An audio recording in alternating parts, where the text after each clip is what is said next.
Gepleyer Azatlyk Radiosu ses habarlar gündeligimizde dinleýärsiňiz. Gepleşigimiň Gözel Hudaýberdi we dowam etdirýärin. Täjikistana barýan we Türkmenistanyň serketlerinden geçip bilmän galýan ýukuloglaryň eýleri we sürüjüleri heniz meseleniň çözülmegine garaşýarlar. Azatlyk Radiosu bilen 15-nji fevralda söhbetdeş bolan ulag eýleri Eýran Türkmen serkediniň Saraxdaky geçilgede 100-den gowrak ýukulagynyň galýanlygyny habar berdi. Täjikistana ýuk alyp barýan ulaglaryň bir bölegi iki ýurduň serketleriniň arasyndaky neutral geňişlikde beýlekleri serkedin Eýran tarapynda galýarlar.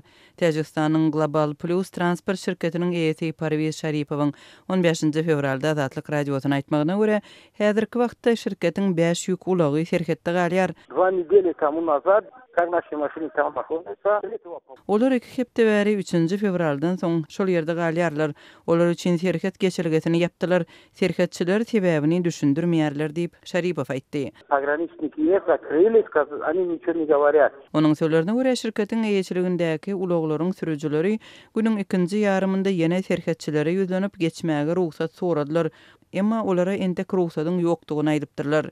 Türkmenistanyň serkedinden geçip bilmän galýan ýük ulaglaryň sürüjüleriniň sözlerine görä, esasan Täjikistana ýük alyp barýan transport serketden goý berilmeýär. Таджикскими номерами. А другие казахскими номерами, турецкими номерами. А груз Таджикистан, их не пустят тоже.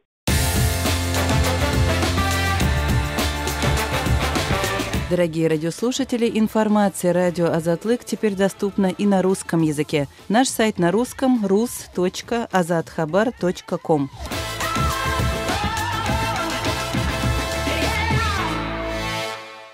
Gepleýär Azatlyk Radiosu. Habarlar günneligi gepleşigimizi dowam etdirýäris. Mikrofon öňünde siz bilen men Sehra. Türkmenistanyň Türkmen howa ýollary gullugy halkara howa howpsuzlygy standartlarynyň talaplaryna gawat gelmek üçin Lufthansa Consulting geňiş kompaniýasyndan ýardam alýar. Türkmenistanyň howa ýollary kompaniýasy Ýewropanyň aviasiýa howpsuzlygy boýunça gullugynyň talaplaryna gawat gelmek üçin özüniň howpsuzlyk standartlaryny ýokarlandyrmak maksady bilen herekete geçdi. Lufthansa Consulting kompaniýasy Türkmen howa ýollary gullugynyň Ýewropanyň aviasiýa howpsuzlygy boýunça gullugynyň, ýagny ISA-ň 3-nji ýurduň operatorlary baradaky talaplaryna gawat gelmegine goldaw berer diýilip, Türkmen howa ýollary gullugynyň we Lufthansa Consulting kompaniýasynyň bilelikde çap eden medbuat beýanatynda aýdylýar. 13-nji fevralda ýaýradylan beýanatda ýakynda Türkmenistanyň milli howa ýollary gullugynyň Ýewropanyň aviasiýa howpsuzlygy boýunça gullugynyň talaplaryny kanagatlandyrmakda kynçylyklary başdan geçirendigi we gullugyň bu mesele ören çynlygy garaýandygy bellenilýär. Türkmen howa ýollary kompaniýasy bu mesele özüniň gysgaly çäre görmelidigine düşünýär. Şol sebäpli kompaniýa bar bolan häzirki ýagdaýy öwrenmek we bu çäräniň düzediş planyny işläp taýýarlamak üçin nemes aviasiýa ekspertleri bilen hyzmatdaşlyk etmek kararyna geldi diýilip beýanatda aýdylýar. Geňeşçiler Ýewropanyň aviasiýa howpsuzlygy gullugynyň talaplary boýunça Türkmen howa ýollarynyň häzirki ýagdaýyna sereder. Mundan başga olar Ýewropanyň aviasiýa howpsuzlygy boýunça gullugynyň gözden geçirilen talaplaryna we çärelerine laýyklykda netijeli we ýürite hereket schemasyny özleşdirerler diýilip beýanatda bellenilýär. 4-nji fevralda Ýewropanyň aviasiýa howpsuzlygy boýunça gullugy Türkmenistan howa ýollary kompaniýasynyň Ýewropa bileleşiginiň çäklerine uçýan we bu bileleşigiň çäklerinden ýygyna uçýan uçuşlaryny togtadypdy. Türkmenistan'dan Azatlyk Radiosynyň azathabar.com web saytyna Sayfon 3 proxy ulgama arkaly howpsuz ýagdaýda girip bilersiňiz. Sayfon 3 dowamly özgörýär. Şonuň üçin ony her 2 hepdeden täzelep durmagy unutmaň. Gepleýär Azatlyk Radiosu. Eferde habarlar günneligi bilen men ýogşan Nurwan. Türkmenistanyň etrap ýerlerinde bankomatlardan pul çykarmagyň çäklendirilmegi täze biznes döretdi we Aşgabatly pensionerler regionlar arasynda gatnaýan pul çykarjylardan ýaňa öz pullaryny wagtyny alyp bilmeýänliklerini aýdýarlar.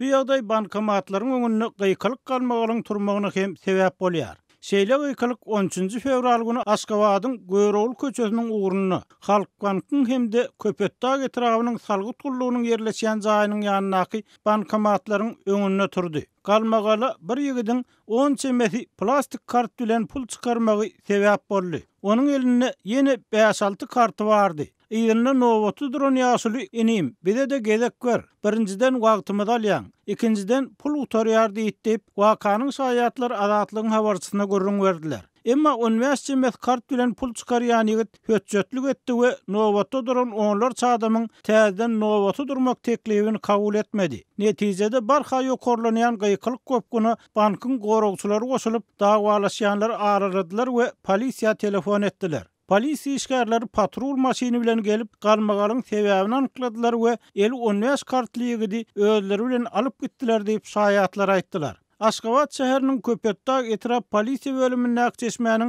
adatlygyň habarçysyna beren maglumatyna görä, köp kart bilen pul çykarýan ýigit Daşowut welaýatynyň Godag etrabyndan gelip hakyny owadoşlarynyň bank amallaryny amala aşyrýan eken. Onun esasy işi hususy maşynyna taksçylyk eken. Emma müşteri adalan soň adamlaryň kartlaryny alyp gaýdyp her karta ýetinden 50 manat alyp owadoşlarynyň pullaryny çykaryp berýän eken diýip polisiýa ofisiýeri gurrun berdi. Adatlyň Telegram sosial ulgamynyň sahypasyna ýazylaň. Bizi gözle bölümine Adatlyk Radiosy ýazyp tap bilersiňiz. Biz bilen Telegram arkaly goşmak belgisi 420 724 168 983 we goşmak belgisi 420 773 797 383 telefon belgileri bilen habarlaşyň. Biz siziň şahsiýetiňiziň gizlin saklanjakdygyna kepillik etýäris.